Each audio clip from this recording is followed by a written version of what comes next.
You're in the deep end with Jeff the Pool Boy. You can relax now. You're with Brother No Problems. You know what it's time for. James on James. Just out of the side of the room reading a Star Trek novel. So I linked it to Star Trek being... It's just bad. So Star Trek is the devil? Exactly. Yep. That's why I like Star Wars. All right. All right, here we go. All right.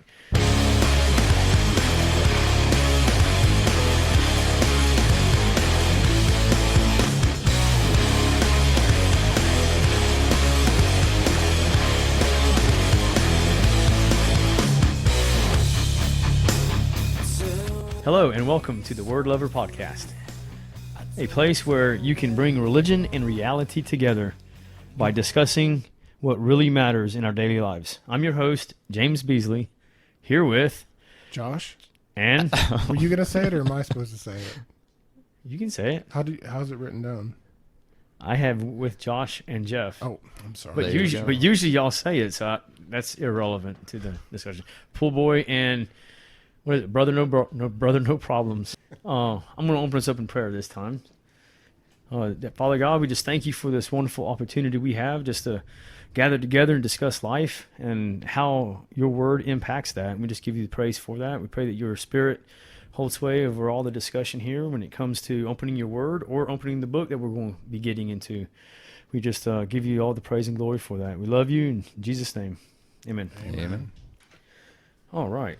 So I guess since I sent them articles a little too late, nobody actually looked at them. You mean I- 5 I- days The before? last one I was read through actually a few spurred of them. on by something else, but there was one about a preacher coughing every single time. Or Well, that's actually- Babylon B, so that's a joke. Yeah, but it was just funny. It's pretty good. He said it was out of California. I mean, you think it's really a joke? Yeah, Babylon B is a joke.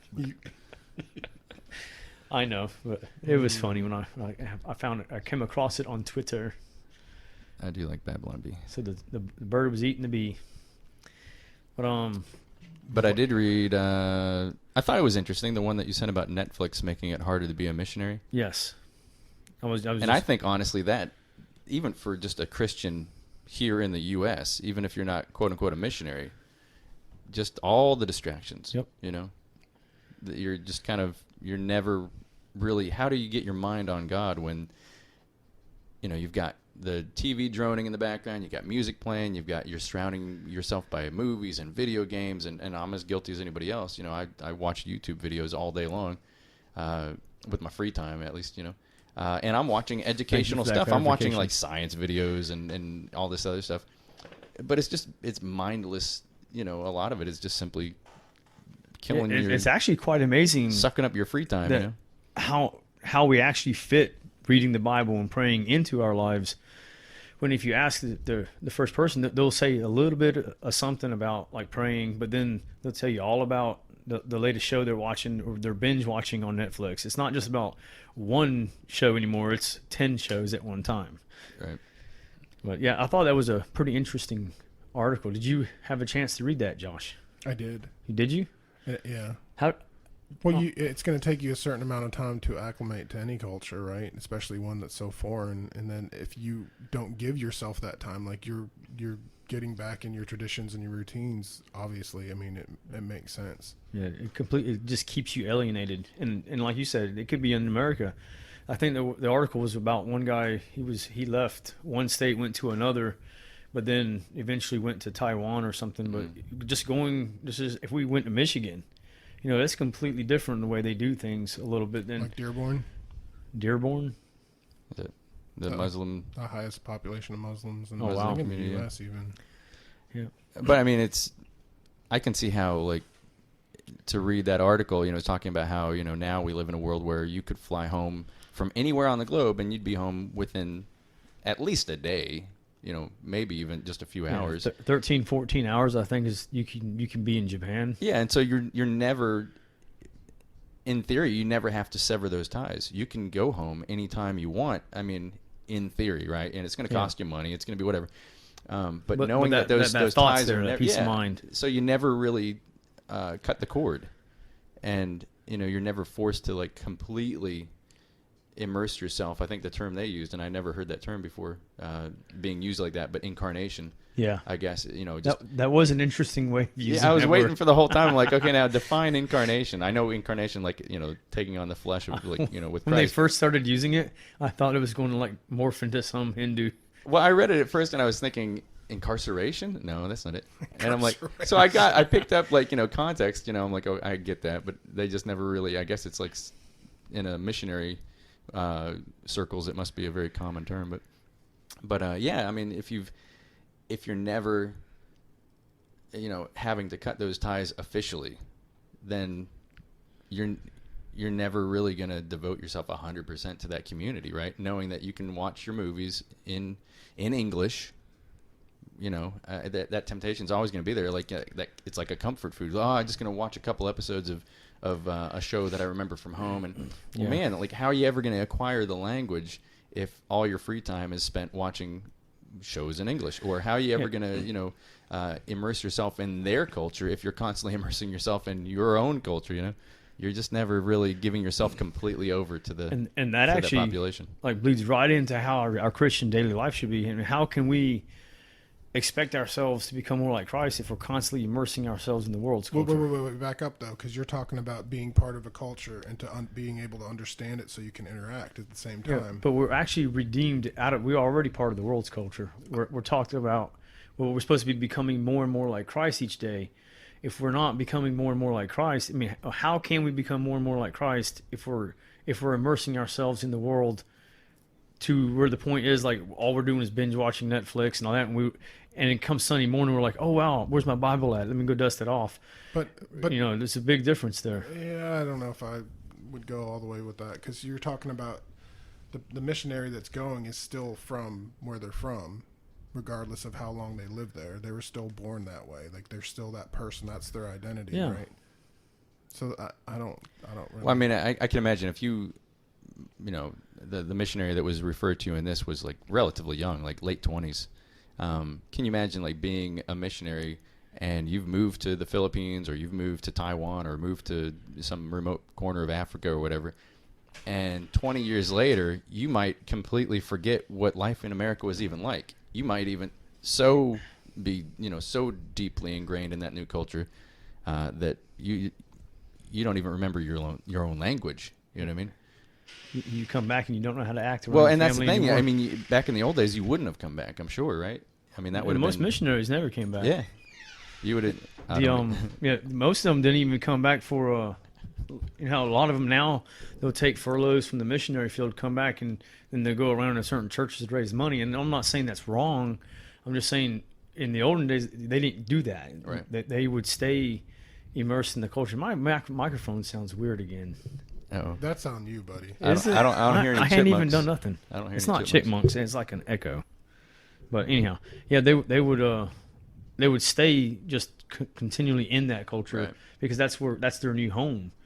And that's what they would actually just become part of that. But I definitely think that there's that idea that even here in America, Christians are in the same kind of situation because I hope he doesn't mind me saying this, but talking to one of my boys, I'm like, well, hey, there's a reason maybe you're not hearing from God, because just to be honest, are you listening for Him? Like, what are you doing with your free time?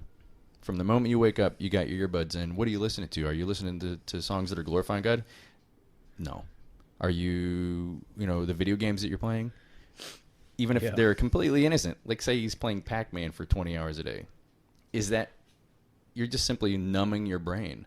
And so I think that article even speaks to us here in America or anywhere. It should challenge each of us. Because once again, I mean, we are on the mission field, or at the very least, our minds should be continually on God and glorifying God and getting our lives closer and closer to, in alignment with what Jesus called us to be, right? How are you ever going to do that when every waking moment, at least here in America, is so saturated with the media, TV, radio, books, internet, and none of it, even the innocent stuff, none of it is designed to bring you closer to God, Well, that's where I would argue that that when your identity is in Christ, you start to see things outwardly, right? And that's not a broad stroke by any means, but you can listen to things and you can kind of grasp, like I talked about listening to secular music before, and I can hear that longing for God, and I know that that's what it's for. It changes everything, the perception that you have about everything.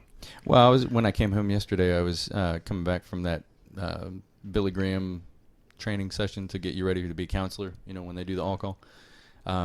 Is that for the Franklin Graham one that's coming up? Yeah, I guess Billy Graham's out of the picture now, but it's when you first texted that, I was like, I wonder if that's something different. I mean, it's still Billy Graham's legacy, I guess. So I come home, and Shelly and the boys are watching for homeschool. They're doing a unit on whatever anyway, so they're watching a documentary.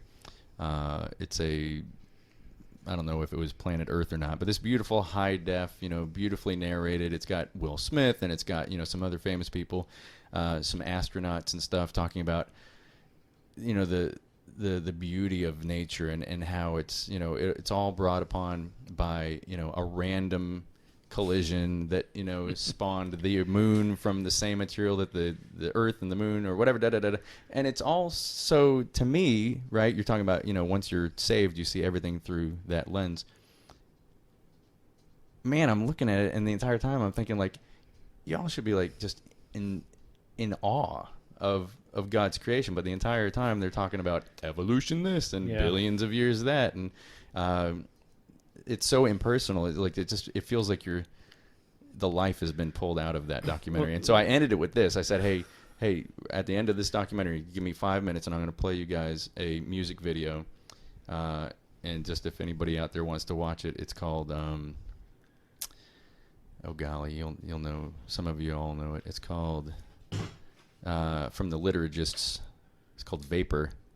And the lyrics alone, they're the ones that redo Gungor, like redo songs, and maybe, I don't know.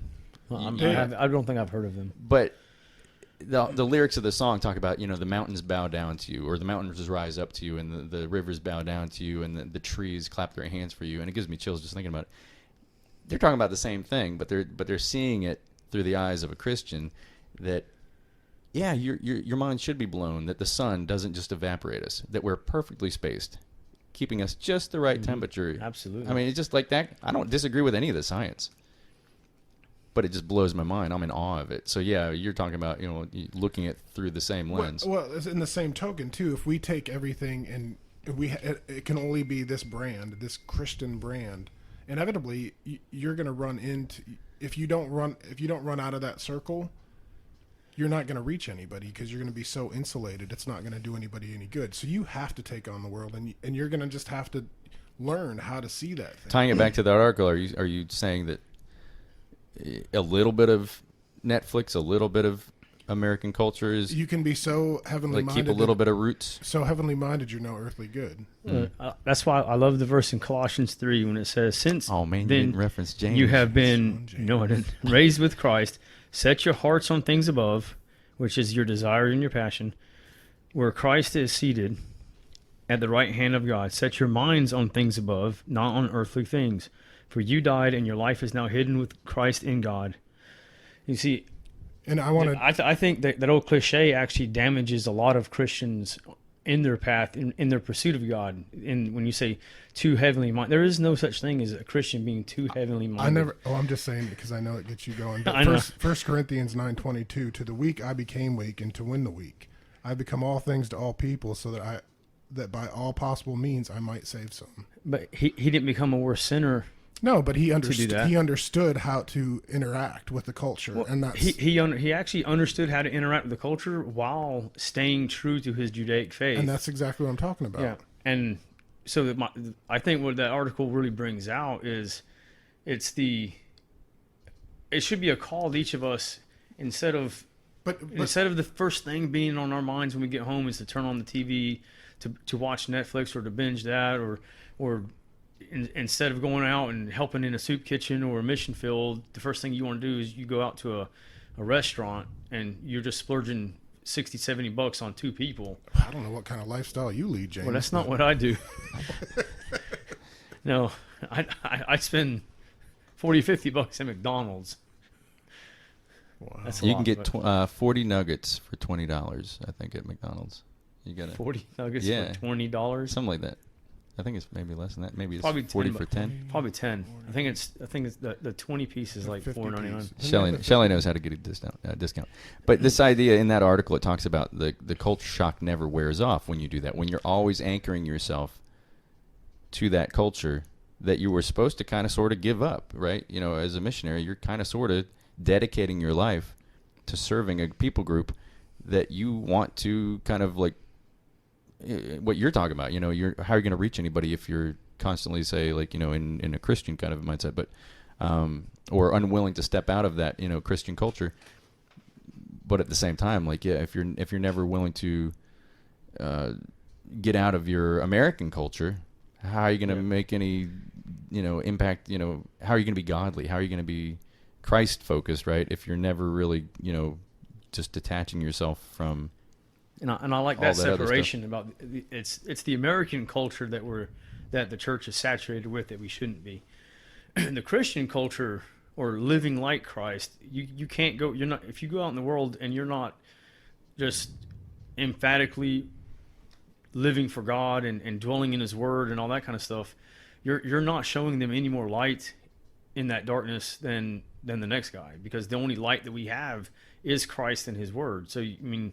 That's why we have, like we touched on it last time, that's why we have to be memorizing His Word so that becomes routine and ritualistic to us. If something happens, that's the first thing we think about, not a show on Netflix. It should be, oh, the Bible says this there. But it can also be an awesome segue, too. I mean, who here, by show of hands, doesn't know what 50 Shades of Grey is? I know what it is, I but know I've never read it. I've never watched the But movies. by knowing what it is, you can interact with somebody. Well, okay, well that's different than, say, reading it or watching it. Like, I know what it is simply because, you know, as an American, But there's some. What I'm saying, it's there's kind of some- hard not to know some what it people is. that their head's so far in the sand that they're completely oblivious. I will to- say this: I think you can still reach that culture without getting dangerously close to that. You know what I'm saying? Like, I think I'd be happier and maybe more. Maybe closer to where Christ wants me if I didn't, I mean, in theory, know what it was. I don't know if there's that big of a benefit if I knew what it was about and stuff like that. I know the problem with lust. I mean, as human, we're all stuck in this world where lust is a problem. And in that regards, there's nothing wrong with knowing what that is. Right. Because we know what that is because people talk about it. We know that's lust. And that should be a lifestyle that we should flee from and be showing others that there's a better alternative than living your life with that. No, I don't know how much of a contemporary 50 Shades of Grey is, but Paul quoting different secular poets and different secular philosophy. I don't think Paul would ever quote 50 Shades of Grey. Well, I'm just saying he still used it to communicate, and that to me says that he must have read it. So no. I mean, I think he was aware of secular I writings. think he was yes. aware of things. I'm referring. If there was literature like 50 Shades of Grey in Paul's time, I don't think Paul would have read it, because that would not only been a violation of Judaism and his own conscience, but it would not have been beneficial to any pump scripture. Pump the brakes. Now, I'm just saying secular that writing. Yeah, he read that. He was a Pharisee. He was a scholar. No, I prefaced the comment by saying I don't know how contemporary 50 Shades of Grey is. But you're comparing it to that. But yeah, I mean, Paul would not have read something comparable to that. No, that's what I was saying. You're missing my point a little bit, though. I'm just saying that it's part of culture, whether we like it or not. It's still there to know. Like, I've not read it, so I couldn't tell you, but I know that it exists. I know what it's about, and that may or may not help in the context of. Well, I'll give you an example. So, like, y'all have seen the I Am One. Is that what's it called? What's that series? The video series. I am second. There you go. I am one. I am second. Yeah, that's the world we live in. I've heard of I am want to be second. good. I am second. There you go. That's like, yeah, that's the problem. Everybody wants to be number one. So I am second. So there was this I am second little mini documentary about a lady who it started out with one of her boyfriends that she was so excited about cheated on her, and she wanted to get back at him, and one thing leads to the next, and oh my gosh, the life that just it turned into this horrific thing. She became a prostitute. She was strung out on drugs. Just destroyed her life. Absolutely destroyed her life. And then she gets saved, and now she's dedicated her life to serving and reaching out to women that are in the same situation that she came out of.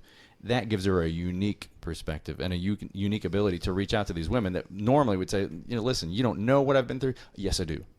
And so now would I say, you know what, I think I'm going to become a pimp so that I can reach other pimps. You know what I mean? I think that's a whole different thing. That's sort of blurring what Paul was actually trying to get at. Right. That's what, distorting it. I can't remember how it came up, but we were talking in one of our D groups, and one of the guys suggested that we do like a strip club ministry. He was joking, but I could see that you could take it a little too far. Well, and that's the concern, is that it becomes very dangerous because imagine, I think maybe even in this podcast I've talked about this before, but you hear about these the CIA, FBI, whatever, the sex crime guys or the drug crime guys that end up getting arrested. And thrown, because they got to prove they're part of the team. They got so deep into it, it became part of who they were. In the same token, you think about a nightclub, right? And there's no reason to be there besides the paramedic that is trying to rescue somebody that got trampled in the mosh pit, or the sister that is there to get, her sister, because she's so drunk she might get raped. Or there's so many different things that it's its own environment, but we just completely, like, we can't go there. And I don't know. I'm not that hard nosed about that kind of stuff. I just don't. Well, like I said, I think God can use especially your pre-salvation experiences, as dark as they may be, to then glorify Him in how you can reach out to others. But man, I think that's a slippery slope when we start to think, well, then in that case, man, if I was just a little bit more well-informed on, say, the drug culture or the whatever culture, then I could, reach more people. Man, I think that's an excuse to dabble in something that we shouldn't be touching. And you definitely have to go back and question your own motives for that before you, or he says, become a stumbling block to others. If you say we're going to open up a strip club ministry, what is the real intent for that? Because most of the people involved in that, I know that. I'm but there are people that do it. In fact, and I don't know what his official mission statement was or whatever, but a pastor at a church that we used to attend in Florida, he left to go to Las Vegas to open a church in Las Vegas, and people were like, Las Vegas, and he, as far as I know, the idea was that that was such a lost culture. It's like going to Nineveh. But right. That is such a foreign concept, and that's the part that I'm like, why? Well, there's also a big difference. But I would hope that he was not going there. Yeah, right. And it's one thing to stand outside of the strip club. Putting a soapbox in the strip club. It's another thing to go inside the strip club and say, listen, I need to walk in this guy's shoes so that I can. Yeah. It's just not going to end well.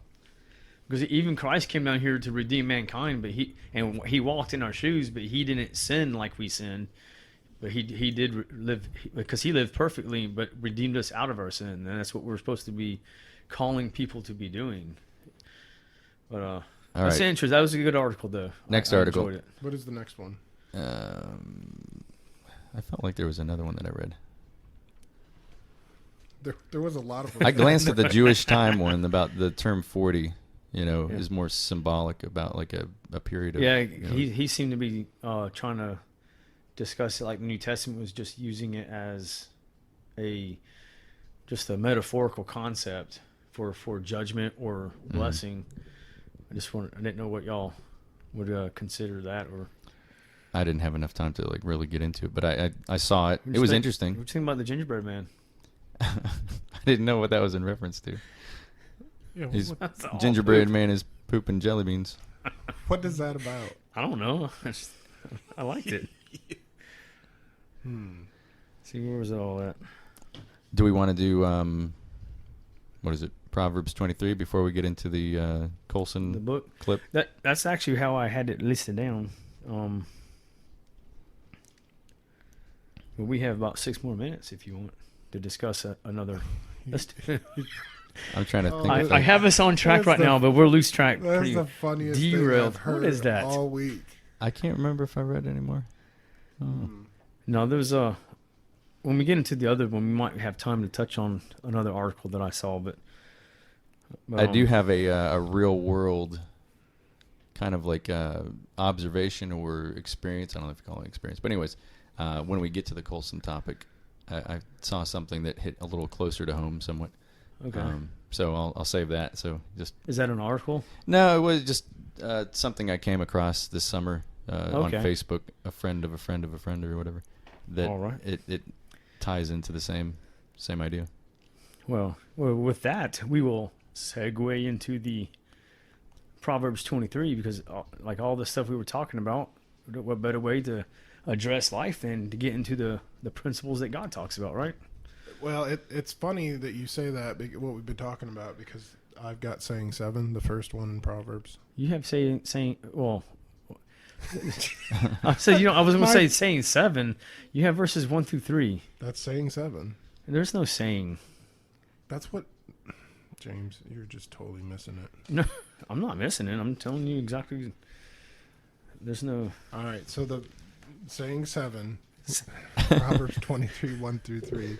When I sit down with a ruler, note well what is before you and put a knife to your throat. If you are given to gluttony, do not crave his delicacies, for the food is deceptive. So that reminded me of, we were talking about how David Platt kind of hesitated about doing the presidential prayer breakfast. Do you remember that? You remember that conversation? I'm just still trying to get over how we get so wrapped up with titles and things inside people put I'm in not here the one trying to put titles on everything. based upon a mistranslation of 30.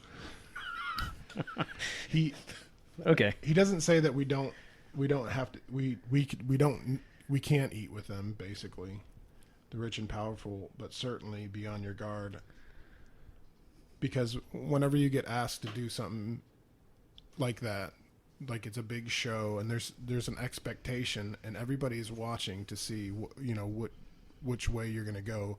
In the polarization of America, we're so partisan, like there's no getting out of it. So once you've made that decision, if you're rich and powerful and you get somebody like Dave Platt, there's so many people that look up to him, and for him to like be hesitant about it, and that verse, just that's it, like basically guard yourself, realize that there's an intention there. Always strings attached when the rich offer you a lot of food and stuff.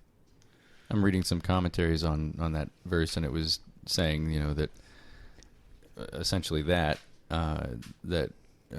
you're being tempted with things that are going to lead to things that you didn't foresee, and find yourself in situations that, like, wow, what did I do? Right.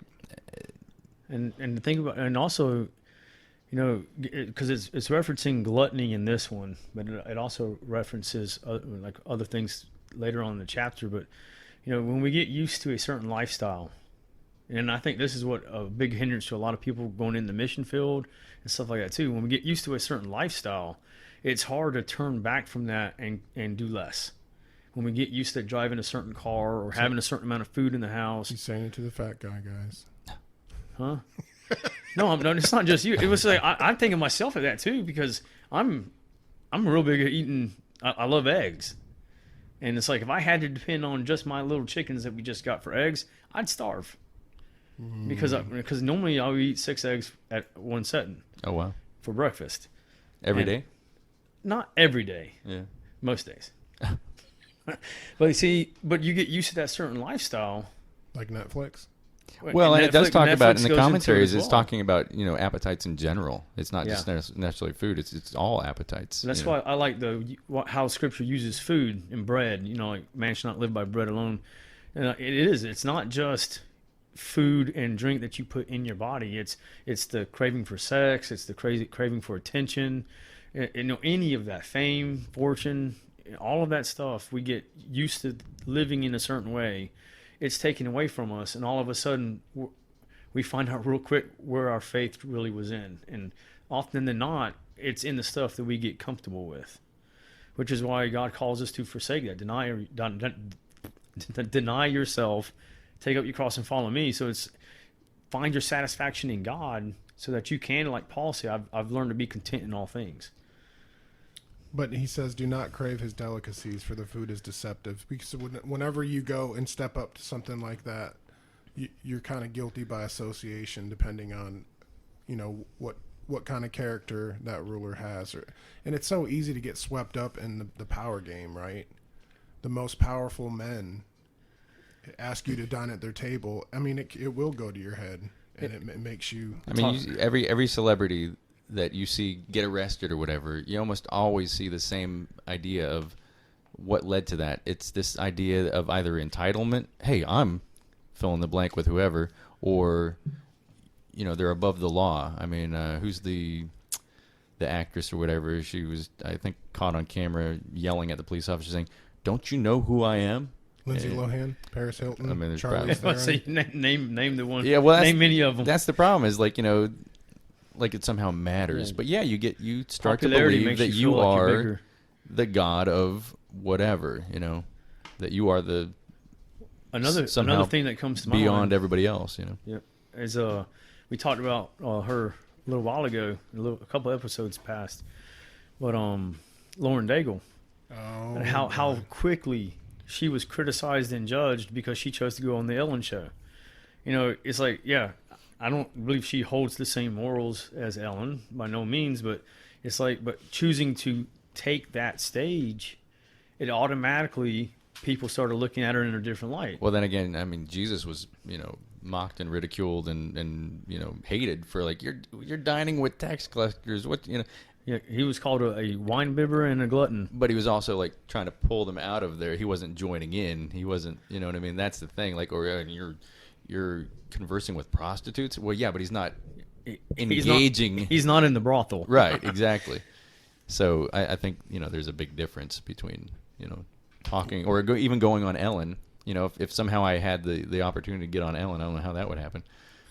Probably for something not good, like maybe I went viral for like, being that guy. If that's true, it's a setup, Jeff. Don't do Well, it. you know what I mean? And I'd be a little hesitant because, I do know, what her, what she's known for in the lifestyle and even if she were not, say homosexual or whatever, but, any of the pop culture far left kind of personalities out there, I'd be very hesitant to get on there. But then at the same time, I'm thinking, man, this might be a great chance for me to.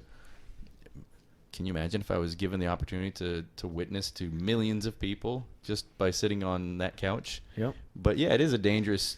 That's something I think each individual. Somebody's going to be ashamed. When you are given that opportunity, you just have to saturate it in prayer and think. If it's something God wants you to, He'll give you the strength to stand up in that test. Mm-hmm. But if it's not, if you have that hesitation, it's probably the devil trying to lure you, because those things can come from both ways. They can come from God or the world and the devil. Right. Well, that's what put a knife to your throat means, to basically have control over yourself. But if you agree to be on a venue like that, as a Christian, you automatically lose all credibility out of the gate. And that's a risk, though. Billy Graham was known for going on talk shows back in the day. But he would also make it, he was very clear why he was there. He wasn't there to rub elbows with, Johnny Carson because he thought Johnny Carson was great. He was there, and maybe that predates Johnny. Well, he's been all over the place. But I've seen some videos where he's talking on late night talk shows with popular people.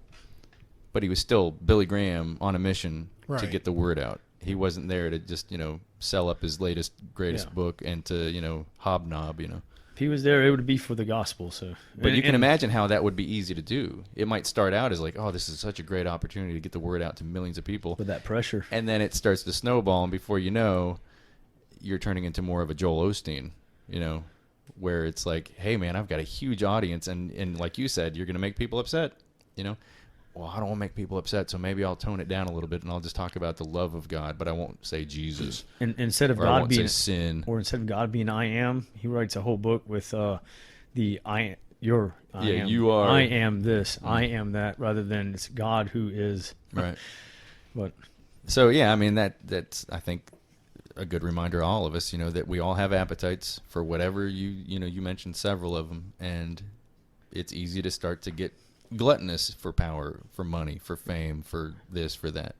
Sort of like Paul when he mentioned about being like ties it in with an athlete and all that stuff, and it's right around the passage where he talks about where we have this freedom in Christ about, is this lawful or not? He says, well, all things are lawful, but not everything's beneficial. Right. But then he talks about how I beat my body and make it subject to me. And that's sort of what is putting the knife to your throat is symbolic of, is like what Josh said, self-control, reining in your passions so that you don't become ineffective. That's good. I like your choice there in saying number 1 in 23, chapter 23. I don't have anything till saying 15, so. Well, I put 4 and 5 down. How we doing on time? We are 20 minutes and counting, sir. I set the timer for the next set. Oh, wow. So there you go. I am compressed. See, the problem isn't me doing that. It's actually abiding by it when it goes off. The struggle is real. Yes. But I chose the next 2 verses as part of mine because it's something that I can relate to, or seemingly. And do not wear yourself out to get rich. Have the wisdom to show restraint. Cast but a glance at riches, and they are gone, for they will surely sprout wings and fly off to the sky like an eagle. And it just helps keep in perspective. It's so easy to start looking at someone else and seeing what they have in life, and if I only had this position or this job, if I made more money, if I did this, and I can provide all this other stuff for my kids, and but it's really all about the money. You want this so you can provide more. But if you really sit back and count the blessings that God gave you and see that, well, all your needs are being met. You don't really need certain things. Now, granted, sometimes in life you are going to have to get that second job or do something different. But it's just that pursuit of trying to keep up with the next guy. Well, and it never ends. I mean, you've probably heard these studies too, but they do, say a questionnaire or whatever. They interview these millionaires, and they find out that the more money you have, the more money you seem to think you need. It's like, if I just had a little bit more, and then you interview these people that are like living, digging food out of the dump, in a third world nation, and they seem to have this joy, and they're like, why would I need, you know what I mean? But then you come to America, and it's like, man, my car is parked outside because my garage doesn't have enough room for all my stuff, and man, if I had a bigger garage, then my car would last longer, and that would protect my investment, and God wants me to protect my car because, you know what I mean? Like, it's like, it's very easy to rationalize. It never ever ends, and I'm guilty of this. There's I would like to put an plenty of addition on my things. house because I like to protect the investment that God gave me. Your kids. Yeah. Well, and I mean, Is that rationalization? maybe, you know what I mean? Like, But on that, I have something to say. Something to pray about. what if you all lived even more on top of each other? Would that not be more I don't think cozy? we could. Well, I mean, look at those. I don't think we could. Look at these other nations where they live like 2-3 families that share a hut. Yeah. And A single room hut. And, Yeah. and it's the grandparents, the parents, Yeah. the children, and the grandchildren all together. Yeah, it's tight, and that's something that we definitely are not accustomed to in America. But I mean, right now I've got 5 kids in one room, 5 kids in another room, my wife and I. But it seems like every morning we wake up with half of them with us. Yeah. They come in. It's scary in my room. I can't sleep, and just whatever. Yeah. And so I don't think we can sleep any closer. But then you always have that complaining, like, if I need some more room, I need my own space. Yeah. But the thing to pray about, talking about the house, I was doing a job this past Saturday, and it was actually out this way off of Buffalo Road, and so it would only be like Is this about few trying minutes. to get rich and make money all the time, no. and your eagles fly away? It might be an eagle that fly away, but they may be putting it up for sale. But it's they have property. It goes from Buffalo Road all the way to the river, and it has a huge pole barn. Wait, you're gonna buy a house over here? If they put it on the market, What are they waiting for? eh. What if we are like convince them to move out? But there's so much potential there. That And doesn't you can- sound like, sketchy at all. I've got a gorilla There's mask. 2. This is like an episode of Scooby-Doo. Go running up to the house in your gorilla mask. And We're going to scare 'em to convince them that there's like a haunted, like death. Either that or Sasquatch's will if you can the ghost go of catch King 'em. Kong. And I would have got away with it too. But like the house is 400 square feet bigger than mine. Yep. Same amount of bedrooms, but But you'd be able to build on, because you're even the parcel that you're on is kind of tight now, right? If you wanted to do an addition, just because of the property lines on one side, need the more ditches chickens. on one side. You gotta have more Need room more for chickens. Yeah, I do need that. But there's so many other buildings with that property. We can have our own podcast studio. You can have That'd be fun. what we were talking about, like out here. So I could show up an hour late. Yeah, since I don't want to be like 5 minutes down the road, but sure. I'm never an hour late. Justifiably only 30 Lying minutes. is a sin. 59 minutes. That What? one No, time. because we already. Well, I will say Moved this: it. if you're late, then I'm really late because I don't think I've ever beat. Well, maybe You beat me here last maybe time. once. But this time I beat you. Yeah, by 30 seconds. But I was in the door first. now I will say this: did you all get the? I think I sent you the video of. It's kind of like a documentary of the guy that came up with Dennis the Menace. Did you see that? I did not watch that. It's a very sad. Did you see it? I did watch it, and how the father he basically he named the character after his son, but then he didn't really love his son, and like you wouldn't really think to know that from reading the comic, because it's like, Well, and I guess his son was somewhat bitter that he felt like someone used, right, that, are you basing this on me or what? But just the fact that the father and son's relationship was so strained for whatever reason, and the kid, was quoted at some point, maybe as an adult, saying, I didn't want a famous father. I didn't want any of that. I just wanted a dad that was with me, that was there.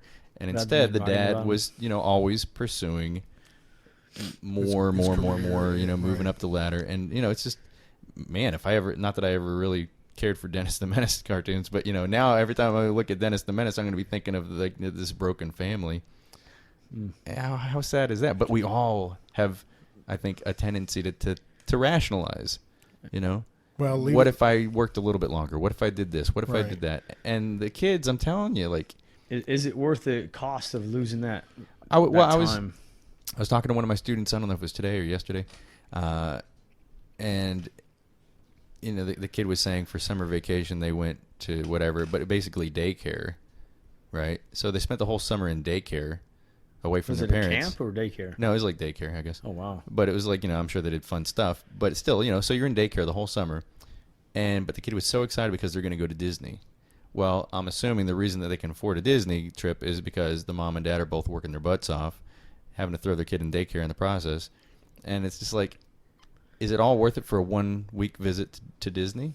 Yeah. That you're never going to see your kid? The 51 other weeks of the year, you don't hardly ever see each other. I mean, it's just horrible. Like, Shelley she worked briefly at the local swimming facility over here at near Triple S, Shrek or whatever. Mm-hmm. And she worked in the child care place, and she would see these parents that would come in from work, so they haven't seen their kids yet. They would pick their kids up from school, then drop their kids off with Shelley in the child care facility, and then they would go work out for 2 hours. I'm like, Wow. You haven't seen your kid all day long, and now you're going to drop them off at another child care facility so you can work out for 2 hours. And like, it's just heartbreaking. But, I'm sure That's they're why- rationalizing it. Well, that's why I find it so hard to work out, especially at home, because I'll wait until all the kids go to bed and settle down, then I'll go out. But then I'm losing time with my wife at that too. But she gets to watch her TV. Or he'll say, "Hey, Josh, let's work out before work," and then you show up and wait for a half hour. One time, yes, I was tired of waiting on Josh. what if you used your wife as part of the workout? Have you seen that race? Wait, well, hold on. now. Whoa, where is this going? This is a G-rated I know, podcast. not anymore. Actually, I would say that I have probably you seen that race became where they very carry good at their that. wives? They do the wife carry, like they dump their wife over. It's like a race. Like a fireman If carry? you do a Google search for it, it's like, I don't know if it's here in America, but it's like this annual race where you throw your wife over your back in various configurations, whatever is fastest, and then you run this race with your wife over your back or whatever. So there you go. You could run laps with your wife. Sounds sort of like it's the fireman carry that It may you be. hear and then throw a body over your Yeah. shoulders to, But I would say that I got very proficient at that. We do have 10 kids. So I'm just saying that would bring you closer to your wife. Well, yeah, I guess it would. Just when you get home, pick her up and carry her around. Yeah, Yeah. I'm good. She'll love I that. won't even say nothing. And Whether when she she's asks, I'll sleeping say, or not. Women Jeff- love that. I'll Just say- grab a hold of her and just run Just around with her. take her and do as I please. Yep. Women eat that stuff Oh, up. my goodness. Yeah, and when I'm questioned, Jeff told me to. They don't. They don't. The pool boy knows what he's Yeah. talking about. You better believe it. Is that why most pool Is that boys are much you? single? One other thing that ties into to that verse or that saying, if you will, is towards the end of the video you sent there talked about Bill Watterson a little bit. Mhm. He's awesome. I love that. When guy. that's the cool thing. He refused to market his stuff. You know, He was that committed to the character that he thought that it would damage the integrity. right. And I don't know. I mean, he still may have chased his career path. I mean, you know, obviously he was prolific. He made a ton of those cartoons. But it is kind of refreshing to see that he was willing to forego millions and millions and millions of dollars just simply because he didn't want to, you know, cheapen what he was doing. You know, I thought that fits really well. Did you see the quote that was saying, like, you know, the most ubiquitous Calvin image that's him not peeing made by on- him is the peeing one, and then he said something about, you know, Oh, hey, yeah. at least I've got my I'm gonna live on. Leave a legacy Yeah. behind, even if it's not really. Yeah, what- my art's gonna live on beyond me, even if it's like, you know, Calvin peeing or whatever. Oh, from So he Calvin had and a- Hobbes. Yeah, so he had a good attitude That's about my it. uncle's favorite cartoon. There's a documentary called Hello, Mr. Watterson. Watch it on Netflix. It's good. But anyways, yeah. I think we all have a tendency to try to rationalize or at least toy with the idea of, you know, what if I did? pursuing more stuff. Yeah. The cat's in the cradle and the silver spoon. You know that song, right, James? Yes. All too well. All too well. Do you have silver spoons? No. Oh, That's the only. He'd serenade us every day at work when he was there.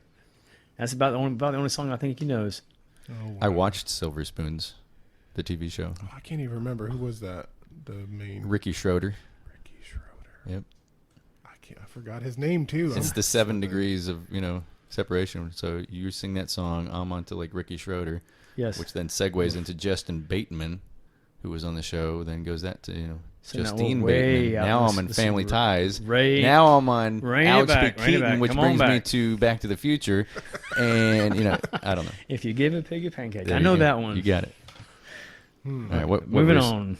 Who had the next verse? Where are we? We're at your house. We had to. We're at Wake your up. place, Josh. Wake up, Grandpa. Where'd we go? All right. Is it me? I did 4 I and think it 5, is you, Jeff. All right. and I 13 also to had 14? 9. Did you do 9? I have not All talked right, about. lay it 9 on yet. us. Let's do it. But if you wanted to go ahead and do one, Well, no, I was going to go separate. 13, 14. Are we going to go in order? Doesn't matter. Oh, it's got to be chronological. Chronological. It's my OCD. You got to do. Well, let's do yours. All right, fine. Let's go out of order and see my eye twitch. What's the sound of an eye twitch? You okay, Jeff? Verses 13 and 14. It says, He's already slurring. He's like, "Don't fail to discipline your children. They won't die if you spank them. Physical discipline may well save them from death." And the commentary was saying, like, you know, some. you reading the message? That's NLT, which is close. NLT. NIV says, "Do not withhold discipline from a child. If you punish them with the rod, they will not die. Punish them with the rod and save them from death." You know, and the commentary talks about, you know, don't take that to mean that, you know, you should be liberally beating your child. I think a lot of people do that, and I've even at the times, you know, think, you know, it's my duty to put the fear of God in my boys. What did that one guy we were watching? The Oh, Bible says, "Beat your child, beat him." yeah, that guy was something else. I think everything he said was done to shock people, but Although the word there for when it says punish does mean to beat, to strike, to wound, or to Oh, geez. kill. Oh. well, I mean, there's quite the range, you know. But what is he actually talking about? Because that's what I would agree. I don't agree with him by saying that's properly understood as beat. I think what wise King Solomon was talking about was when your kid's throwing a fit, maybe not to coddle them and tell them that they're the best and they're going to be okay.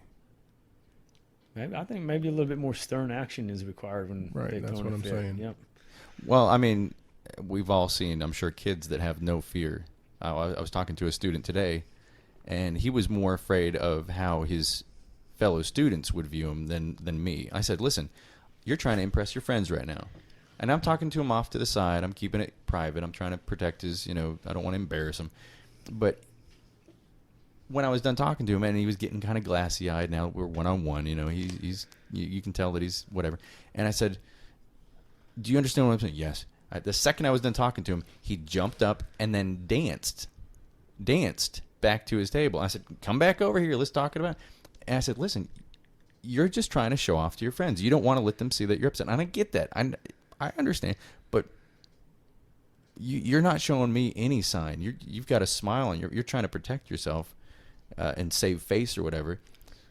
You should be more worried about how I'm viewing your behavior, not your friends, or how your teachers are viewing your behavior, or how God, I even said God, I'm like, worry about that. Don't worry about whether your table of friends are going to be impressed with you or not. Next year, they may not be your friends. Well, next class. To be honest, I mean, like, that's the problem. You know, you probably don't need these people in your life in the first place. You got to be careful with that kind of stuff. But so, you know, not to say that this kid wasn't, you know, raised properly, but I've seen that too many times. I've seen it where kids, especially when they get to middle school and high school, they got no fear. You can't touch them. Literally, figuratively, you can't. Teachers have no authority. Police officers have no authority because they've been raised from the earliest stage to know that you can hit your parents, you can yell at your parents, you can cuss at your parents. And we wonder why the world is the way it is. So, you know, without going so far as to say that we should beat our child, you know, let's you know, whatever. Strike, wound, or kill them. Yeah, right. But at the same time, I think there is a place for corporal punishment with love, and that's the thing. You know, I can't remember the last time I spanked one of my boys. You know, one's 18 almost, so I can't spank him. I can throw him through a wall, I guess. But, but at least you'd want to sometimes. But my youngest, you know, he would have been the most recently spanked or whatever, and I would always talk to him. I'm like, sweetie, do you understand what's happening here? It makes me sad to have to do this. This is not something I'm enjoying. Do you understand me? Yes. And for those of them out there who disagree with corporal punishment, period, it really does. If a parent does it right, it really does break our hearts more so than it would ever hurt them. Well, and that's the thing. Even explaining it to him, that's almost as much for me as it is for him to kind of like get my mind right, my heart right, and to, you know, because spanking out of anger, no, that's not going to be good. Yeah. That's never good. It's always good, especially in the moment, never to, especially if it calls for a spanking, never to address it immediately in the moment. Always give you time to settle down. Or any kind of repercussion. And give them time to think about it. You know, is to try to detach yourself for a moment and think about this, you know, rationally and with the eyes of a loving parent. Am I always capable of that? No, unfortunately, I'm not. But yeah, just verbalizing before you administer that punishment, it's more humbling for both of you, I think. And man, I tell you what, like, it's kind of like what a nice feeling it is afterwards when you know, say, hey, listen, I love you. Do you understand me? I love you. I love you too, Daddy. You know. Now the outside world is going to think you barbaric, narrow-minded, you know, hillbilly. You know, they equate, like, you know, corporal punishment with, like, you know, those people, you know, waterboarding. Yeah, or just, you know, like you're convincing yourself that, you know, that you're doing this out of love. You sadistic, blah blah blah. You know, hey, listen, you same people that are saying that, you're probably pro-abortion. So I didn't kill my kid, so get over it. That's what's stupid stuff like that. I just said it. I said it. Yeah, you went there. Well, just draw a distinction in those kind of applications, though. I have a daughter who is so hard-headed that oftentimes there's a stern little spanking is what gets her to stop anything and think about it. But my second oldest son, just a stern talking with him gets him so worked up, and you know, and he pretty much does or falls in line. So there's a complete difference. I think one of the things about this not sparing the rod, it's not being afraid to bring in stern discipline, but that discipline can take on the form of multiple things, like we were just talking about, talking or a spanking if it does call for that. And all children don't need spanked. Some people have a very easy, I wouldn't say manipulative, but a very easy, you know, pliable personality that they'll pretty much conform to what you're trying to teach them without going the route of corporal punishment. Yeah, I think sparing the rod, or, you know, or the rod could be like something like you hear these illustrations of if my kid got arrested for drunk driving, I'm going to let him sit in jail for a day or two, just to let him realize. Even if I had the power, you hear about these people that, they have some strings they can pull, and sometimes refuse to pull them because they need to let their kid know that this is how life works. I'm glad you brought that up. Because that word for rod is shavat, and it means rod, staff, or a cane, like a scepter. But it also means, in other places, it's a tribe or people. So it's not just about you taking a belt to your child. It's about what you just. I love how you pointed out. Like if you got into prison, that you'd let him sit there for a day or so. So it's sort of like sink in that there's a whole lot more ramifications to my choices than just my instant gratification in the moment. And sometimes what needs to happen is to be around people who are experiencing those consequences, or to bring them into the family or you're like in a family meeting and say, hey, look, we don't act this way around each other, so that everybody can learn together. And it takes all sorts of different kinds of applications there. Well, and then when you see that these parents that don't do it, I mean, and you referenced that Truett Cathy book, right? That says something about, I can't remember what the title is, but something to the effect of, raise your child to be a man so that you don't have to worry about them, having to mending fix boys. things. Oh, yeah. Whatever the term is, I can't remember the title, but yeah, if you wait until they're an adult and then try to deal with their problems that came up because of your lack of parenting, you've I think there's horribly difficult for everybody involved. There's a facet about spanking that I don't think a lot of people take in consideration, especially today, since people are so like, oh, don't put your hand on your child. Because a child learns, very in the moment, don't do this, or, don't put your finger in the light socket, because if they touch it, they're going to let you go. Well, they learn that. But the spanking gives them an immediate consequence to their action or their choice that they made, even though they may not understand. But what that is building or instilling upon them is that there's deeper consequences and pain that comes with things that we do in life. And it helps them adjust emotionally to the choices that hurt inside, so that later on they're saying, well, that pain that we were relating to bad choices, and then you grow up and you get the emotional pain that comes to bad choices. It's easier to relate that, hey, that's why you don't choose bad things, because you may not have bad things happen to you all the time, but they do hurt on the inside. Well, I mean, if you look at it like if your child is about to run out into traffic and you don't snatch that child up and put the fear of God in them, and don't overblow it and make it like, talk down to your kid or whatever, but you have to make it clear you simply can't do this, and here's why. If you didn't do that, I mean, even animals do that for their young. Yeah. Try to protect them. What kind of monster of a parent would you be if you constantly said, you know what? Oh, I don't believe in correcting my child or whatever. And so you're going to let them get run over? You're going to let them like dabble in drugs because you think, well, who am I to, this is what kids, I mean, like, you have to have rules. What's that? I think it's not Gary Smalley, but there's one author that I like reading. It's who's the two authors of Left Behind? It's Jerry B. Jenkins. He written Hedges. Mm. It's a book about Kirk Cameron? No, I like Kirk Cameron. Didn't he author it or something too? No. He was in the movie. Same thing. Well, with Left Behind here. No, I'm talking. Yeah. But anyhow.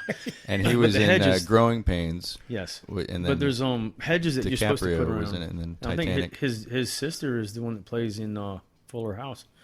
DJ Tanner. Yes. But hedges need to be there. You got to have boundaries, because that's safeguarding and wanting your child to do the best they can, rather than just letting them do whatever and not live up to their potential. Well, and of course it's that whole slippery slope. If we live in a society where we've convinced ourselves that you can't raise your kid with boundaries and rules and consequences, and you've lived your entire life believing that and hearing that, well, and then here comes Jeff the pool boy knocking and saying, hey, listen, God wants a relationship with you, but you've spent your entire life running from him, and there's sin and there's consequences, da-da-da-da-da, and like, this is such a foreign concept now, like, sin? What the heck is right and wrong? 10 Commandments? What narrow-minded, You almost have to go all back to square one. It starts to sound so ridiculous because in your worldview, there's no such thing as right or wrong. There's no such thing as, evil. This is all, and it goes all the way back to that. Like if you can't even touch your child because heavens forbid, da da da da. I mean, you start to take that down to the logical conclusion, and you've got now a whole society that is convinced themselves that nothing is wrong. Yeah. And then we'll talk about cannibalism in a second. Yes, we will. And we're just about out of time for this segment, but did you want to touch on your next verse, or did you have another one? No, you just had 1 through 3. I'm 13, 14. Oh, wait, no, go. that was 13, 14. Yeah, there you go. That was me, 13, 14.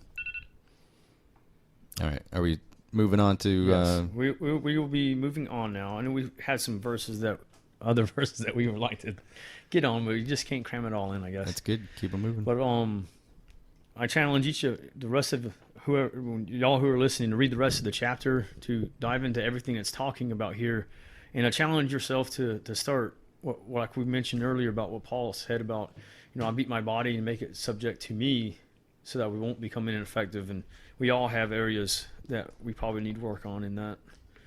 But for now, we were jumping to our book. We've been trying to get into this for some time. Amazon finally delivered. I know, right? Just took them weeks a while. Weeks. Was it worth the wait? I really don't know how to take So, some of it. Like, it's good. That's pretty good, I guess. I read the... It brings up a lot of interesting It brings topics. up a lot of questions, but doesn't really answer them quite that great, I don't How think. you were expecting. Yeah, it doesn't answer them. This book mainly is to bring up the questions and to get you thinking, to start discussion. Oh, it got me thinking, all right. All right. Yeah, it always ends I with am the truths to consider, so it's kind of like a... Still All right. laughing at me. All right, James.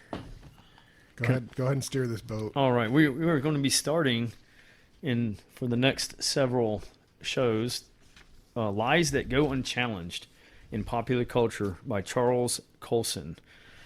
And the one that I texted out for everybody to start on is a quite interesting topic. It is entitled Consenting Adults. It is on page 33, or starts on 33 and goes through 36. And it's responding to a cannibal. Now, I want to stop you there. And the first question that I have is, being a cannibal, does that really go unchallenged? But it's not. It's not the being a cannibal. I think a lot of people, even with that whole story, it really. I think the for the kids morality, listening at home, should we kind of paint the picture of what's happening? I'm sorry. I and I hope there are no kids listening to this, because that's going to make some, for some weird dreams. But there's supposedly a cannibal. I think he was in Europe somewhere, Germany. Yeah. Germany, and he I wanted. can tell you anything you want to know about it, but you probably don't want to know. So you watched you watched the documentary, right? Yeah. Yes. But he I would wanted recommend it. to have somebody to eat, so he put an ad out, and a this guy is responded. the power of the social media, man. Absolutely. You can get a hold of anything. This is when the internet just came out. Like, this is fresh. Like, they're figuring out different the dark corners of loopholes and stuff. the dark corners of the world And had so been waiting for these to make kind of things. a repulsive story short. A guy responded to it because he was infatuated by pain. He just loved painful sensations. So they ended up doing whatever to him, and he ended up just helping him kill himself, or killed him and then ate him. And the moral question of that, I really don't think it is if cannibalism should be right or not, but should we have the ability to choose if we live or die, like ourselves, Right. and if just because he we consented to die. being killed, if killing him was right, not that in the eating part out of the question. I mean, that's just repulsive. Should but the that's cannibal no be different. held accountable, knowing that his victim was a willing victim? Yeah, it's the willingness. Just because he was willing, is somebody taking his life Is it still better murder? than if he wasn't willing and he took his life? Is it the morality of that choice? Well, and then I think you would hope most people listening to this would be horrified that, just because somebody said, "Hey, this sounds great. This is like my biggest fantasy come true, is somebody killing me and consuming me." I mean, I think most people instinctually, even non-Christians, would be repulsed by this.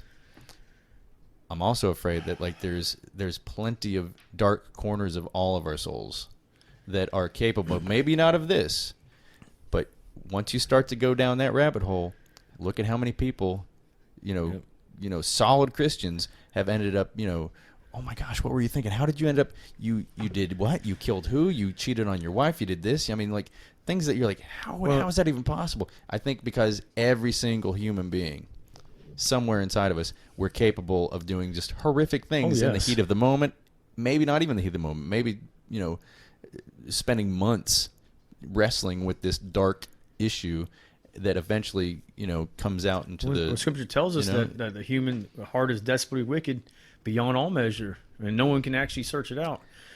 But the other subject that's tied real close into this, this is talking about cannibalism and him killing this other guy, and he had an infatuation with pain.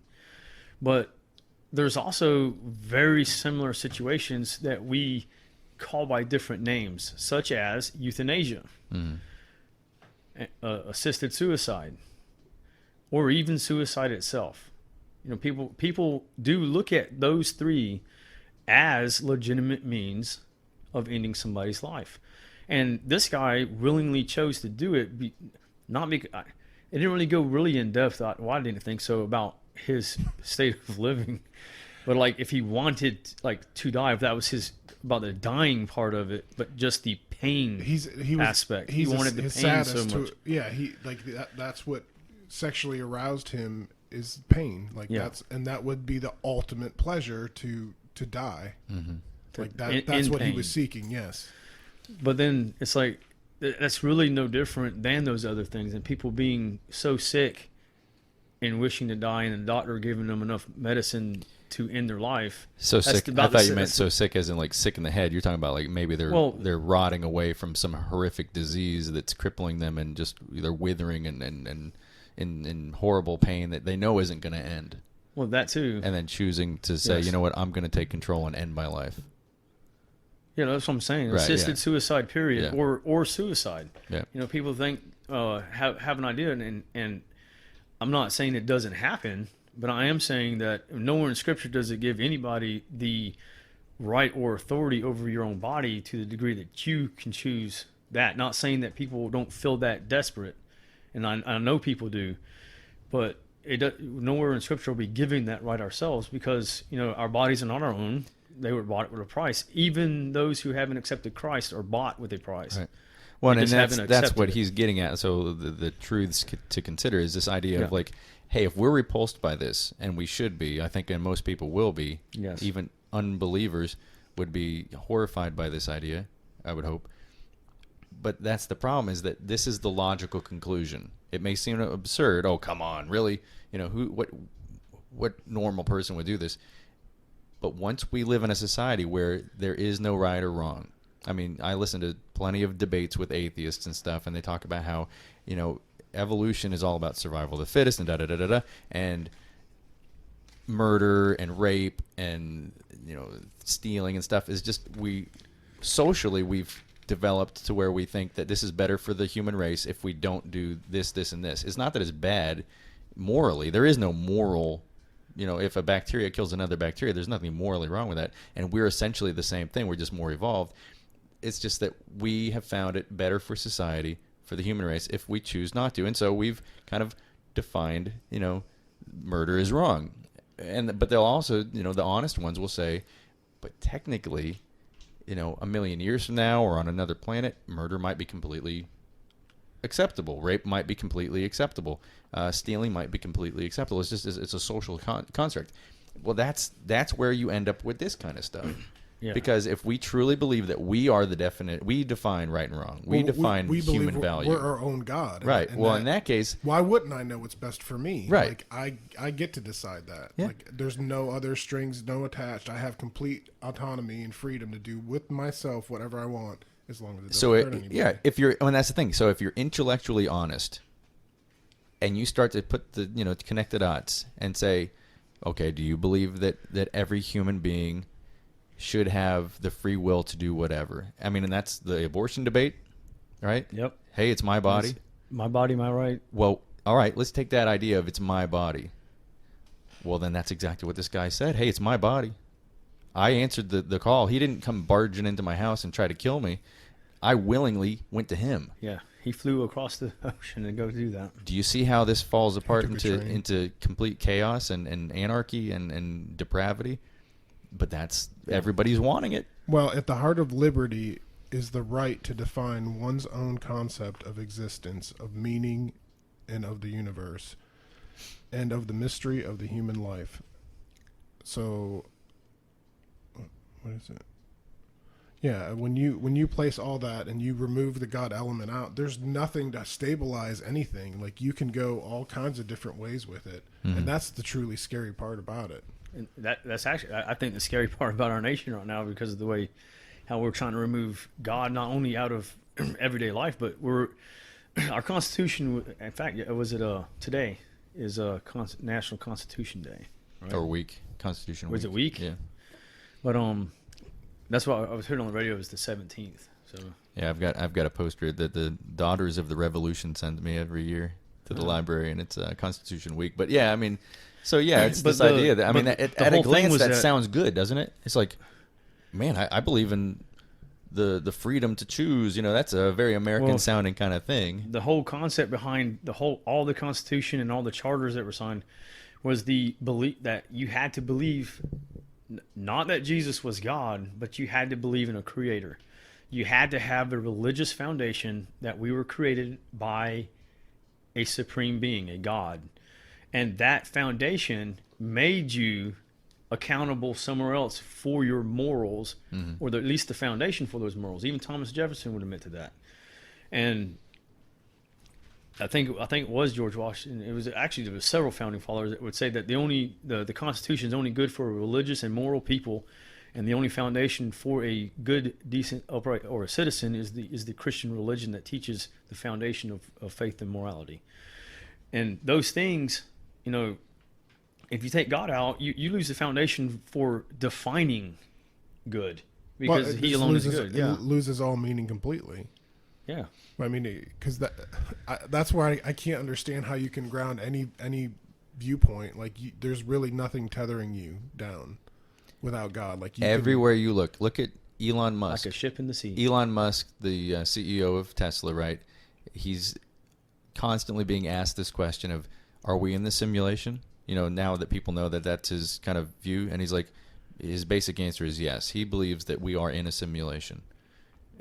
Just looking at technology and seeing how amazing it is and how quickly it's evolving, and video games over the last 20, 30, 40 years.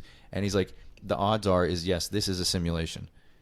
So that's his view. If this is a simulation, we're just basically ones and zeros. There's put a pause in that right what you just saying. Yeah. You said the belief in a simulation. That's not too far off by thinking God is omniscient and knows the beginning from the end and everything that has already been played out in his mind. Oh, I think so. We are a simulation in God's mind. If I were witnessing to Elon Musk, I would say, well, listen, you're calling it a computer programmer. I'm calling it God. Yeah. Yeah. See, I said there's seeing parallels everywhere. I love that. I'm like, hey, if that's your reason for not believing in God is because you think it's a simulation, then. But you wouldn't know that unless you listened to a secular person in the first place. Yeah, but I mean, that's why I looked at you when I said that. But so imagine if this is your worldview, life is a simulation. Why not shoot the place up? You know what I mean? Get out of the. You know what I mean? If you're like, hey, it's just a simulation, it's going to restart, and I'm going to respawn. YOLO. Can you imagine if you have grown up playing, first-person shooters, and you're really, deep into this, respawn. That's a cool kid term, respawn. Well, I know that, but that's like the video game version of reincarnation. Yeah, right, exactly. And so, well, then morally, if this is just a computer simulation, there's no morals in Pac-Man eating a ghost, and then the ghost kills Pac-Man. It's like, and then it's like, and that's my sound effects, and it starts over. There's no eternal consequences. It's just like, the next generation of that video game will just whatever. Every worldview that you see out there that's not the Christian worldview is just simply basically saying, hey, you are God, you're making the definitions, there's no moral consequences to anything really, And so whether it's cannibalism or abortion or choosing to be a different gender or a different species. I don't know if I shared this video with you, but I remember showing it to my mom years ago about a guy that he truly wants to be a parrot. And you think I'm joking. I'll show you the videos. I don't think you're joking. No joke. And what really disturbs me is that there are doctors out there working, using their skills to help this guy. His ears have been removed, so he has no physical ear, flaps, because birds don't have those. The whites of his eyes have been injected with pigment, and he admits in the video, he says, I know it was a risk, but he could have gone blind. But it brought him closer to looking like this parrot. He's got implants under his skin to kind of give him like more of a crest. I mean, horrific tattoos. Nobody's stepping up and saying tattooed feathers. I mean, he's got I'll show you a picture. If I hadn't seen it, I would have been like, "Oh, come on." And yet here he is. And there are professionals saying, "Well, who am I to judge? If he wants to be a bird or a cat." I'm pretty sure if he didn't have the money to fund that, or somebody else was funding that, they would be judging it as like, "Oh no, that's not lucrative to my pocket." But it goes back to this idea, that chapter or whatever, this segment, that Colson writes about consenting adults. He says, if personal consent and the supreme right of the individual are the criteria in law for what is permissible, then our society will inevitably go beyond pornography or homosexuality to more extreme issues such as euthanasia, even cannibalism, or anything. Yeah. Gender fluidity, species fluidity, anything you want is no longer off the table. You start making several exceptions, and that just snowball to that no longer do you have a rule, but everything's an exception. Yeah. What about mercy killings? That seems like a more, I don't know, understandable. Like if you you're talking about the example that Jeff said, like you're in constant excruciating pain, and you're gonna just live with it. Like there's no reason to live. It almost goes back to my view on abortion is like, when a doctor says, don't you realize that your baby's going to be born with these horrific, crippling... you don't know and then the baby comes out perfectly fine. For you. Even if the baby came out, deformed and died, moments later, I want to let God be God, and that may be heartbreaking to see that baby come out and to see... And imagine if the baby grew and lived, and I mean... Today alone in my class, I get all the students, and today I had the exceptional ed children, and there's a new little guy in a wheelchair. I'm guessing his age is maybe 6-7 years old, and that poor little guy is in that wheelchair. And I asked, the teacher assistant, I said, "Can he understand me?" She's like, "I don't know." I said, "Well, can he speak?" She said, "No, not really." And he just basically makes these noises, and I think he's smiling at times. Some people would think, why in the world did that parent have that baby if they knew? But at the same time, I mean, I'm not God. I can't do that. I mean, God had that kid come out the way he did for a reason. And, maybe it's to soften the heart of the parents. Maybe it's to soften my heart, to see that kid. Maybe it's, I don't know. Most parents that choose to continue the births for children that have Downs say that those are some of the most loving, full of life children ever, and they hardly ever meet a stranger, But then they live with such joy, and it changes the parent's life. Mm-hmm. It doesn't matter what the situation is that you find yourself in. 2 Corinthians chapter 1, the title of that section says, "The God of all comfort. Praise be to the God and Father of our Lord Jesus Christ, the Father of compassion, and the God of all comfort, who comforts us in all of our troubles, so that we can comfort those in any trouble with the comfort we ourselves have received from God. For just as the sufferings of Christ flow over into our lives, so also through Christ our comfort overflows. If we are distressed, it is for your comfort and salvation. If we are comforted, it is for your comfort, which produces in you patient endurance of the same sufferings we suffer. And our hope for you is firm, because we know that just as you share in our suffering, so you also share in our comfort." And he goes on too, but nobody knows why everyone is experiencing what they're experiencing in every moment of your life. Just as like you can't promise that you're going to be living in the same comfort that you are experiencing right now tomorrow or a month from now. Oh, absolutely not. Not even, I mean, especially physically. You don't know what's going to go on. But I mean, you're talking about the beginning of life. I'm talking about like the end of life. Dr. Kevorkian, who basically was a mercy killer. That's what they called him, because he put these elderly people down essentially, but they're on in years. They've got some kind of physical disability, or they're in some kind of excruciating pain. They're not going to live forever. Well, no, they're not going to live forever, but I think they shouldn't be living in that hospital either like that. Why is their family not taking care of them? I'm just. I mean, that may be a quality of life thing, you know. Yeah, like- well, a quality But of life. that's what I'm there's saying. a- I'm not talking about. Well, I'm not saying what like is it- condoning like what- the euthanasia, but like why would they be in the hospital and not with the family? Yeah, I mean, there could be a lot of different if situations. my you're right. family member, you know, had a better quality of life in the hospital because they can be, you know, made more comfortable or whatever, I'm like, I think that's fine. Now, going so far as to say, you know, let me kill myself, man, that's part of a quality of scary. life isn't being secluded.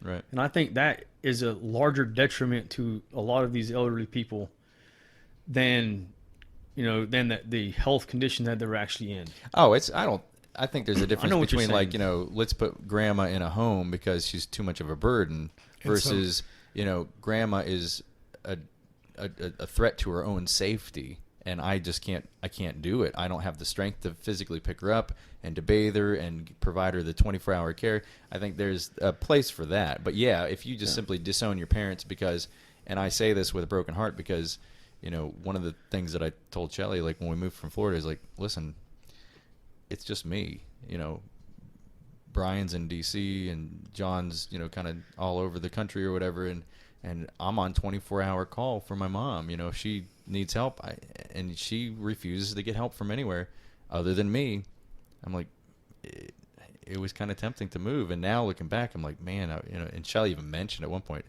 we should invite your mom to live with us. I'm like, Shelly, do you realize what you're asking? I mean, but if I could go back, I would love to be able to say that I would be willing to take that burden on, right? Yeah. I think a lot of that, it goes from, and, you know, I probably have not experienced nowhere near as amount of pain as what like someone riddled with cancer is experiencing.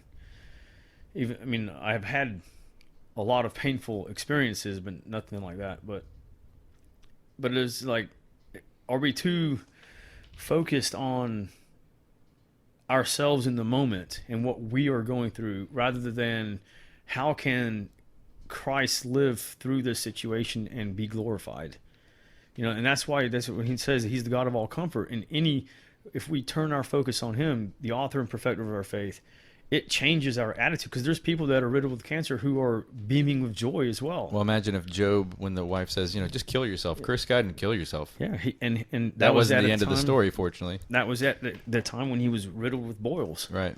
So- Scraping himself with And if broken somebody was pots. in that condition today, people would be talking just as what we were discussing. Oh, euthanasia. You know, these products to get you out of that pain.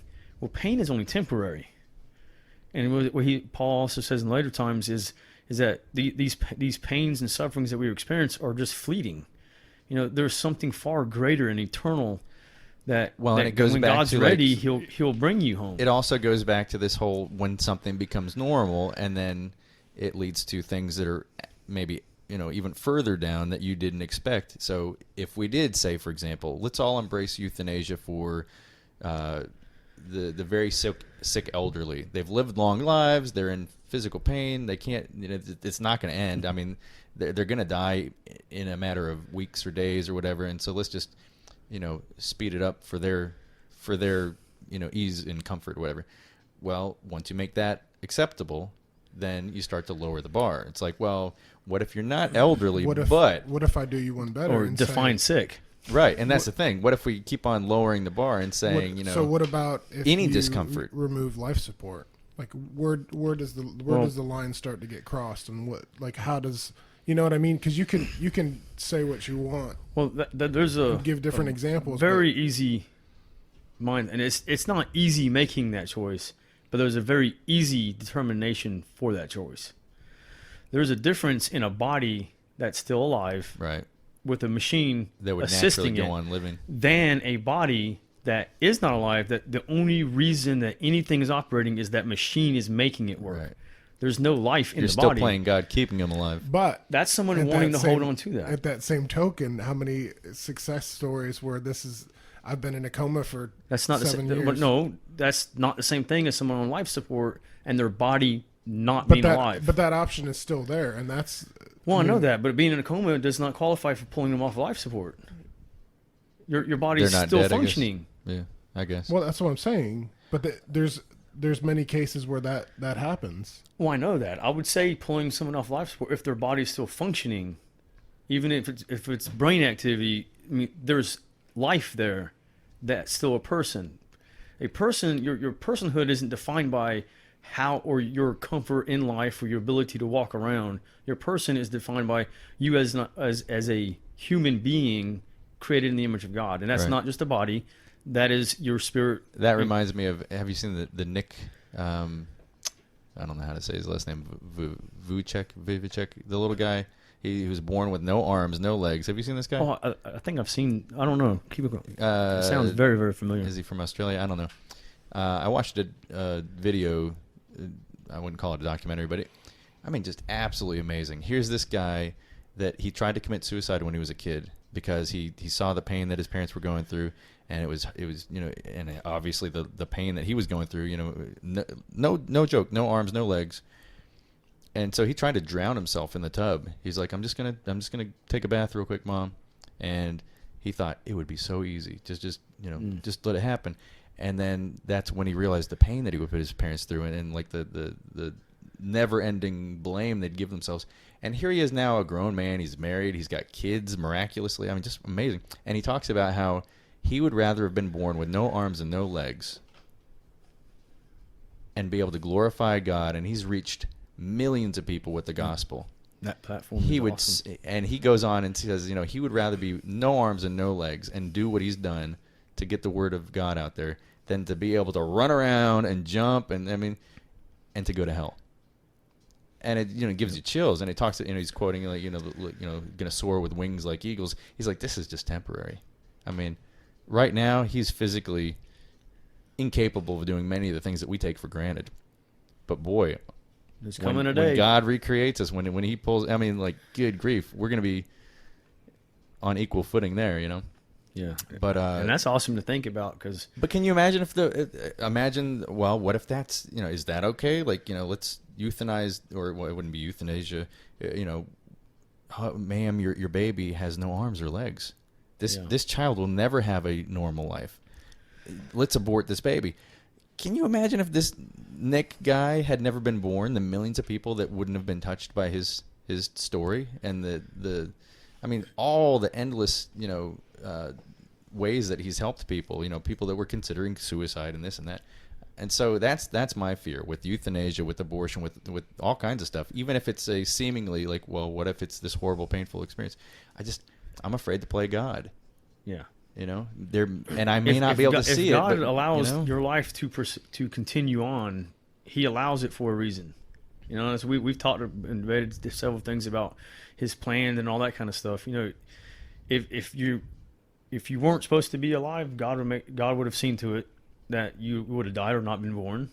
But if you're alive, God has a plan for you, and He has a purpose for you, and it's discovering who you are in Christ is part of the journey, and that could be through pain or not. Some people are blessed not to experience pain. Well, and a lot of times the stuff that we think is so crippling, how are they ever going to get a job? Who said we needed? You know what I mean? We need a job to glorify God. That's at the very least, that's a Western thing, maybe an American thing. You know what verse comes to mind when we talk about that, about the pain and the people with no arms and legs, is that we talked about last week about in Matthew when he talks about the rich man entering the kingdom of heaven.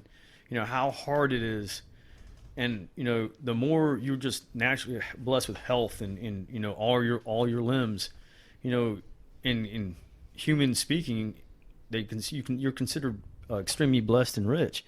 It's a whole lot harder to turn from your trusting your reliance in yourself and your own abilities. But the person who doesn't have that, well, it is so easy, or it can be so easy, just to put that faith and trust in God and have a deeper relationship with Christ than what we probably could ever experience.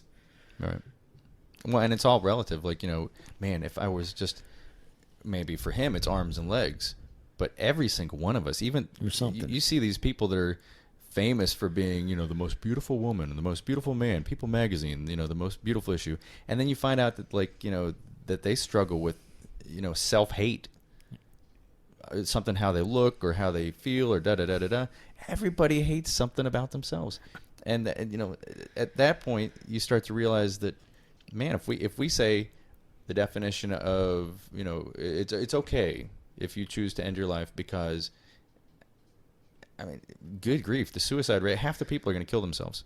If it becomes normal and acceptable and maybe even applauded that you're so brave, that term's going to be thrown around. Yeah. They were so brave that they, to confront their demons and, then they ended their lives. You're going to have everybody kill themselves. I think and then, of course, the evolutionists are going to say, hey, actually, that's maybe. good for the species because we have 7+ billion people and we don't have that much resources. So let's get them out of here anyway. Even though we throw away like hundreds more pounds of food. But here's my guy right here. Oh, wow. That's so sweet. I'm showing a picture of the guy that had his ears removed, had tattoos. Yeah. I want to say maybe he had his tongue split. I don't know. Split? Is he a snake? Well, I guess I'm thinking of those guys there's too. a lizard man that I know. Yeah. But I don't know if you can see his eyes or not. But one eye has been colored blue, like the whites of his eyes, blue, and the other It's so like it has it's an like injection. those Star Trek movies, all them weird creatures that they have. It's just always fashioned after humans, but it's just heartbreaking because God didn't create him to look like this. No. And this is an extreme example, but we do all. I mean, like surgeries that we've all considered. Man, if somebody could do it for free and not mess up, and you could be taller, or you could be thinner, or you could have better hair, or you could have like more muscles, or if you could, I think we'd all do it. Or at least we'd all at times want to do it. liposuction. I mean, all of that. We're never happy with what God gave us, and I've been guilty of that my whole life. My question would be then, what about? I would say beauty modification, but I'm not going down the path, like implants and stuff like that. I'm talking about what if it's, well, I'll go ahead and say it. My daughter Sarah has a vascular malformation, and it's very visible. You've seen it, and if you've seen a picture of it, you've seen it. It's a cellular deformation on her mouth. Mm-hmm. It's not a hemangioma. It cannot be surgically removed. The only way to do it is through like multiple processes, and that's not even a guarantee. So it's things like that. And the big, other than the general anesthesia principle, and that makes me horrified just to think that you're going to put my daughter under like 3-4 times in a row.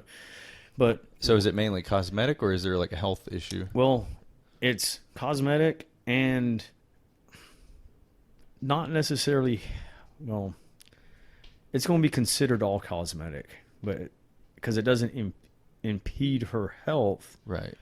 But it's like infringing upon, like it's very easily bitten.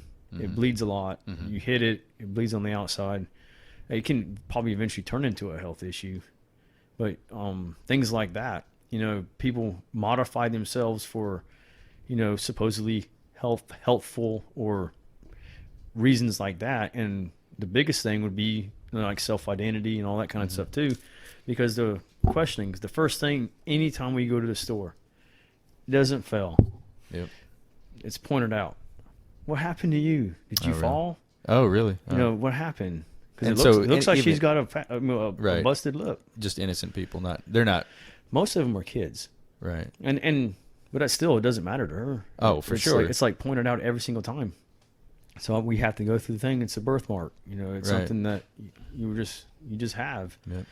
But I guess that would be the line drawn there. We don't want to put a false perspective on putting your identity in how you look. Right. But on the same hand, it's like, where do you draw the line? Stuff like that to Well, me. and Jesus went around curing people of stuff, and now we've been blessed with like medical technologies and stuff. Absolutely. Is that somewhat, similar in a is the intent, still the same? Like, Jesus wanted to see people healed. We want to see people healed.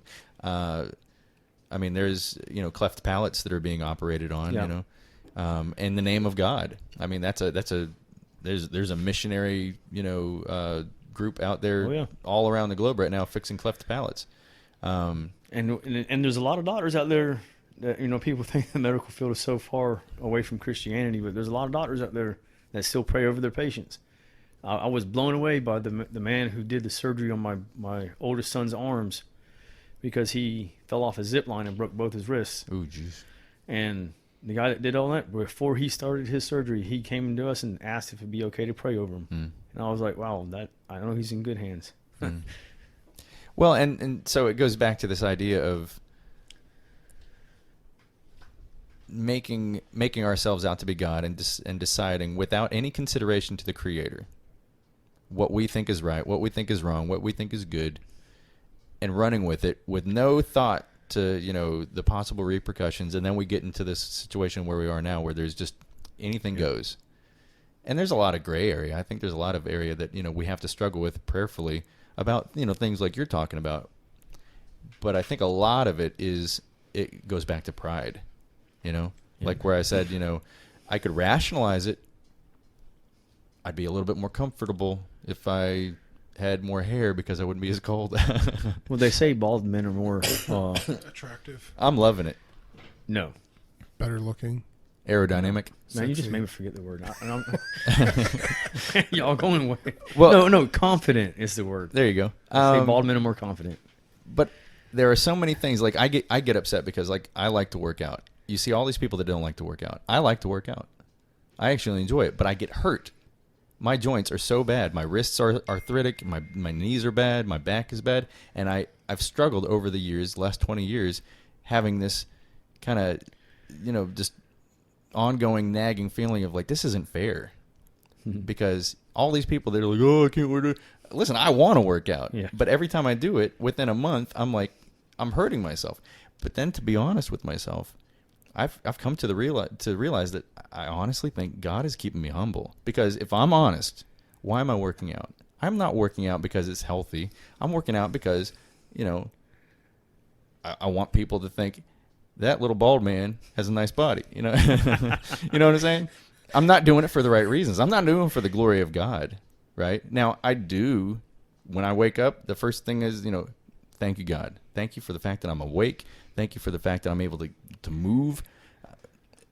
And even when working out, I'm like, I'm trying to constantly remind myself, God's given me this strength. Yep. God's given me the ability to do this stuff. But it is so easy to like, how do I look in this shirt? That's not for God's down glory. That road of self-worship. I love working out as well, but it really ain't for like my appearance. It's just, I think it's more for my case. It's for independence. Mm-hmm. It's and I guess that's also pride. I don't need any help opening these pickles. Exactly. James the Beefcake Beasley. I'm going to change your little. But it's like snippet. It's like, well, if you can do this job, right? Well, then why can't I can do that by myself? Oh, well, there's if I'm strong functional. enough. Yeah, there's functional. I mean, but it's not that even for your job. It's not. But that's not godly in all the way either. Mm-hmm. Just as a self-appearance, but then being independent, because the scripture teaches us that we should be, working together with people. Right. But at the rabbit trail, I think. Yes, it was. Somehow we went from cannibalism to. What? Yeah. Squirrel. What about you? I think Josh likes working out too. I do like working out, but I'm in the same boat with Jeff. As I start hurting really bad. Even when we worked out, like I had something happen in my neck, and to this day, if I move something heavy enough, it starts acting up and it won't go away for weeks. But I mean, if we're honest with ourselves, are we not many times doing it for the wrong reasons? There a sense of pride when you're a big guy, right? And your nickname, Brother No Problems. Brother No Problems. Isn't that there's kind of like that's exciting? I would love to be that kind of guy where like, hey, don't mess with him, Jeff the pool boy. You don't mess with Jeff. Yeah, but that's just the problem, though. As That's- soon as you talk to me, all bets are off, and my Me, personality won't allow Jeff, me the buff to- daddy. You know what I'm saying? Like it's with any of that stuff, so it goes back to God created you a certain way, and are you not content? Are you not pleased in that? Can Well- you not find the glory in that? You know what I mean? Well, And that's I cer- struggle with it, but it goes back to this, is if there is no creator God, if he's not the definition of right and wrong, if he's not present, then everything is completely up in the Well, see, air I- for I all the stuff we've rationalize that a talked little about. different though about the created that way. We're all humans. Our bodies are designed. Born The this way, musclers, Lady Gaga. the muscles in our bodies are designed for strength, Right, sure. for a purpose. If you can lift 10 pounds, or with the proper conditioning, you can lift 20 pounds, is not living up to the And with- higher with the potential proper of that drugs. muscle. Well, see, drugs, that would be going the wrong.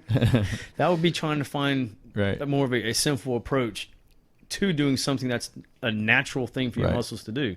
So you would be glorifying God to try to not to live for that, but to try to live to the fullest of your body's potential. But Jeff's talking about what is your reason to do that, to glorify God, or is it to be, stick your chest out and walk around the gym and say, do you know where the gym's at? This Speedo would look just a little bit better. Oh, wow. You just went somewhere wrong. No, actually, Oh, boy. one of the reasons I like being strong, I was in a mission trip and they had a bunch of people busy rebuilding one little house. It was actually a near Stumpy Point or Little Washington, one of those areas, but it was an old Cub Scout camp. But they were renovating it because the Methodist Church acquired it as a staging area for their mission groups out there.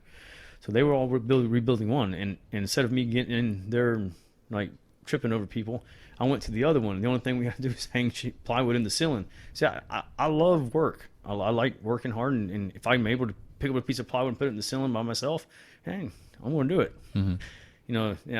I take enjoyment in that. It's satisfaction knowing And the that ladies take enjoyment into it. well, there's nobody there. That's what I'm saying. Is it's not to be seen. It's just, and it's very easy to get into that independent side, though. Like I don't need nobody. Right. That's Well, my favorite one is, did you hear about, I'm assuming it's for real, but anyways, Muhammad Ali, he's in an airplane, right? He's at the height of his career, and he's refusing to buckle up on this airplane. The stewardess says, "Sir, you need to buckle up." He's like, I'm Superman.